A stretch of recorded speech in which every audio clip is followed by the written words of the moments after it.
உங்களோட வெப்சைட்டுக்கு எப்படி கூகுளோட லாகின் பேஜ் கொண்டு வரதுன்னு தெரியல பார்க்கலாம். இந்த வீடியோ ஸ்கிப் பண்ணாமல் ஃபுல்லாக பாருங்கள். ஃபஸ்ட்டு நம்ம ஒரு சிம்பிளான லாகின் பேஜ் வந்து கிளாடுட்ட கோடு கேட்போம். ஸோ இப்போ கோடை டவுன்லோட் பண்ணியாச்சு. நெக்ஸ்ட்டு ப்ளே ஸ்டோரில் போய் கோடை டவுன்லோட் பண்ணிக்கலாம். இது ஒரு கோட் எடிட்டர். ஸோ இதில் நம்ம வந்து கோடை எடிட் பண்ணிக்கலாம். ஸோ நெக்ஸ்ட்டு இந்த கோடை ஓப்பன் பண்ணி ஆட் பாத் கொடுத்து உங்களுடைய ஃபோல்டரை இம்போர்ட் பண்ணிக்கோங்க. நெக்ஸ்ட்டு அந்த ஃபைலை கிளிக் பண்ணி நீங்கள் வந்து இந்த கோடை எடிட் பண்ணிக்கலாம். இப்போ இந்த சைன்இன் கொடுத்தாக்கா இப்போ எதுவும் நடக்காது. ஏன்னா இப்போ இதில் தான் நம்ம கிளிக் பண்ணோன்னா லாகின் பேஜ் கொண்டு வர போகிறோம். நெக்ஸ்ட்டு இப்போ கூகுளில் போய் ஃபயர்பேஸ்னு போடுங்க. ஸோ இந்த வெப்சைட் ஓப்பன் பண்ணி சைன்இன் பண்ணிக்கோங்க. நெக்ஸ்ட்டு ஃபயர்பேஸில் வந்து நியூ ப்ராஜெக்ட் க்ரியேட் பண்ணிக்கோங்க. க்ரியேட் பண்ணி முடிச்சுட்டு உங்களோட வெப்சைட் நேம் போட்டுக்கோங்க. போட்டுட்டு க்ரியேட் பண்ணிக்கோங்க. க்ரியேட் பண்ணி முடிச்சுட்டு மேலே பார்த்தீங்கன்னா 3 டாட் பட்டன் இருக்குல்ல, பவர் பட்டன் மாரி, அதை கிளிக் பண்ணிக்கோங்க.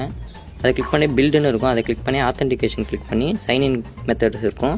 ஸோ அதில் கூகுளை வந்து எனேபிள் பண்ணிக்கோங்க. நெக்ஸ்ட்டு வெளில பார்த்தீங்கன்னாக்கா ஆட் ஆப்னு இருக்கும், அதை கிளிக் பண்ணிக்கோங்க. ஒரு கோட் ஐக்கான் மாரி இருக்குது பாருங்கள், வெப்புன்னு, அதை கிளிக் பண்ணி உங்களோட வெப்சைட்டோட நேம் போட்டு ரெஜிஸ்டர் பண்ணிக்கோங்க.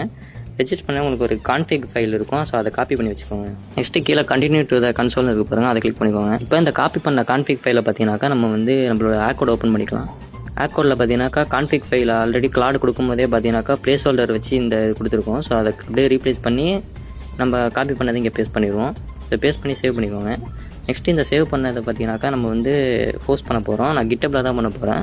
ஸோ நம்ம ப்ரொஃபஷனலாக வெப்சைட் க்ரியேட் பண்ணுறதுனாக்கா நம்ம பெர்சல் நெட்லிஃபைல போட்டுக்கலாம். ஸோ இது வந்து இப்போதைக்கு நான் எக்ஸாம்பிளுங்கிறதுனால கிட்டப்லேயே போட்டுக்கிறேன். ஸோ இப்போ நான் ஹோஸ்ட் பண்ணியாச்சு. நெக்ஸ்ட்டு பார்த்தீங்கன்னா இப்போ நமக்கு லிங்க் கிடச்சிருச்சு. இந்த லிங்க்கை வந்து காப்பி பண்ணிக்கோங்க.